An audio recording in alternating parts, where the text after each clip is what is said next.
آج بھی کسی نے ایک مسئلہ پوچھا کہ جی لڑکی کے باپ کو نہیں پتہ، لڑکی کے گھر والوں کو نہیں پتہ، اور میں نے یہاں سے ایک مولوی صاحب کو لے لیا اور کچھ اور لوگوں کو لے لیا اور ویڈیو کال پہ ہم نے نکاح کر لیا، کیا نکاح ہو گیا؟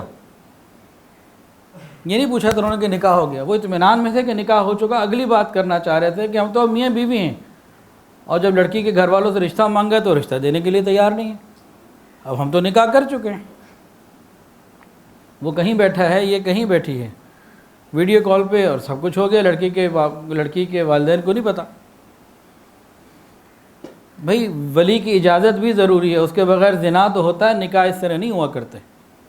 آج کل تو عام کالج یونیورسٹیز میں چل رہا ہے، اکثر آ کے رپورٹ ملتی ہے، لوگ خود بتاتے ہیں، ہم نہیں کسی سے پوچھنے جاتے، خود آ کے بتاتے ہیں کہ ماں باپ نے تو دونوں کو پڑھنے کے لیے بھیجا۔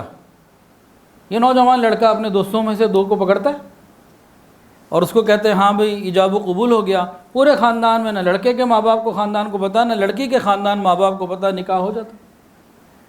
اور ان دونوں کو اس وقت یہ بھی معلوم ہے کہ اگر ہم نے خاندانوں میں بات بتائی تو ہماری بات قبول ہی نہیں ہونی، بہت ساری وجوہات کی وجہ سے، کبھی ذات کی وجہ سے، کبھی کسی وجہ سے، وہ وجوہات بہت ساری ہیں، لیکن یہ دونوں کو تقریباً اندازہ ہوتا ہے۔ وہ کر کیا رہے ہوتے ہیں کہ اکثر تو حرام ہی کر رہے ہوتے ہیں، لیکن کسی کے دل میں چند ہوتے ہیں کہ خوف خدا بھی ہوتا ہے، کہتے ہیں چلو تھوڑا سا اس کو حلال دائرے میں لانے کی کوشش کر لو۔ اس طریقے سے وہ حلال نہیں ہوا کرتا۔ میں مفتی نہیں ہوں، یہ باتیں مفتی حضرات سے سمجھنے کی ہیں، لیکن جو ایک ٹرینڈ چل پڑا ہے، یہ شریعت کا مذاق اڑانا ہے، اور پھر بعض جگہ وہ چھوڑ بھی دیتے ہیں اور پھر کسی دوسرے کے ساتھ، آج یہ دلہا تھا کل کو وہ کچھ عرصے بعد کوئی اور اس کا دلہا بنا بیٹھا۔ یہ سب خرافات ہو رہی ہیں۔ کیوں ہو رہی ہیں؟ کہ شریعت کو مقدم نہیں رکھا گیا، تو مذاق اڑانے کے لیے اس کو بلا وجہ ایک غلط طریقے سے چیز کو مسخ کرنے والی بات ہے۔